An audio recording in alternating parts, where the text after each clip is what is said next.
आज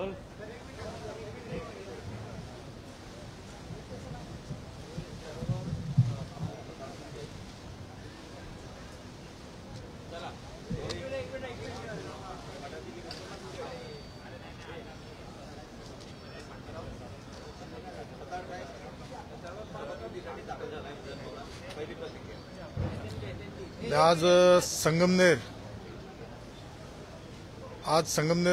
मतदारसंघातून मला जे प्रतिनिधित्व करण्याची संधी मिळाली त्याबद्दल तर मी आज ज्यांच्यामुळे मी आज इथं उभा आहे त्या माझ्या मायबाप सर्व मतदार बंधू भगिनींचं खूप खूप आभार मानतो। कारण आज त्यांच्यामुळे माझ्यासारख्या एक सामान्य कार्यकर्त्याला आमचे नेते एकनाथ शिंदे साहेब असतील, आमदार राधाकृष्ण विखे पाटील असतील, महायुतीचे सर्व पदाधिकारी असतील, यांच्यामुळे आज मला ही संधी भेटली। त्याबद्दल मी त्यांचे सर्वांचे खूप खूप आभार मानतो। तुम्ही ज्या व्यक्तींचा पराभव केला आहे त्या व्यक्तीचा प्रभावी व्यक्ती होते आणि त्याच्यावरती मंत्री आणि मुख्यमंत्र्यांचा चेहरा देखील होता, तर कुठे आता तुमच्यापर्यंत तुम्ही कसा न्याय द्याल? तुमच्या मतदारसंघाला काय विचार केला आहे? निश्चित जी निवडणुकीच्या वेळेस जी आमची भूमिका होती पक्षासंदर्भात, जे आमच्या संगमनेरच्या मतदार बांधवांची जी इच्छा होती का संगमनेर आम्हाला भयमुक्त करायचंय, तर जी साथ मी घातली होती संगमनेर मी भयमुक्त करून दाखवील। संगमनेरचा पाण्याचा प्रश्न असेल, संगमनेरच्या युवकांना रोजगाराचा प्रश्न असेल, आरोग्याचा प्रश्न असेल, वाडी वस्तीवरील रस्त्यांचा प्रश्न असेल, माझा प्रयत्न राहणार आहे का जो मी शब्द दिलाय 40 वर्षामध्ये जो संगमनेरचा विकास झाला नाही तो मला 5 वर्षामध्ये करून दाखवण्याचा आहे। आज पहिलं पाऊल ठेवलं विधानभवनामध्ये, याच्या आधी कार्यकर्ता म्हणून किंवा पदाधिकारी म्हणून होता, आज आमदार म्हणून आल्यानंतर कसं वाटतं? निश्चित एक समाधान आहे।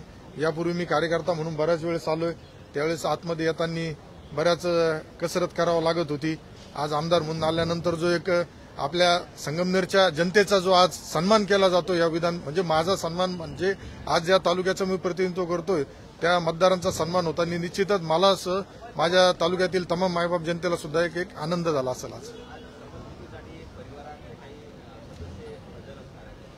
नाही, माझा शक्यतो शपथविधी माझा उद्या होऊ शकतो, त्यामुळे ज्या याच्यानुसार आलंय, पण आज एक नवीन आमदार म्हणून मी सुद्धा हे बघण्यासाठी उत्सुक आहे का हे नेमकं कसं चालतं, कामकाज कसं चालतं। आणि आज पहिला दिवस असल्यामुळे माझा प्रयत्न राहणार आहे का यापुढे प्रत्येक अधिवेशनामध्ये मला प्रत्येक गोष्टी शिकण्यासाठी मी इथं पूर्ण वेळ देणार आहे।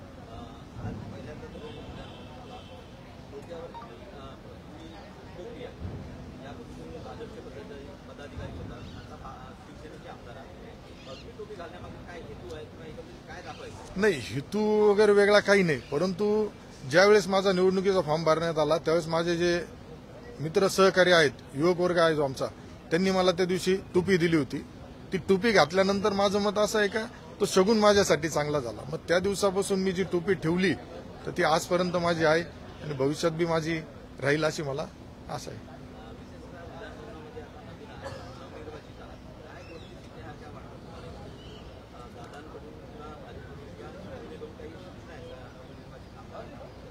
नाही, सूचना वगैरे तशा अजून तरी काही नाही, परंतु मला स्वतःला एक नवीन याच्यामध्ये आज आपण नवीन क्षेत्रात पदार्पण करतोय, त्यामध्ये प्रत्येक जणांकडून इथं आलेला प्रत्येक जण हा एक अनुभवी आणि काहीतरी त्यांच्याकडून शिकण्यासारखं आहे। त्यामुळं मला जी अशी इच्छा राहील का प्रत्येक आमदार, नवीन आलेला आमदार असू किंवा यापूर्वीचे ज्येष्ठ आमदार असू, त्यांच्याकडून काहीतरी आपल्याला मतदारसंघासाठी काय नवीन विजन घेता येईल, काय करता येईल त्यासाठी प्रयत्न राहील।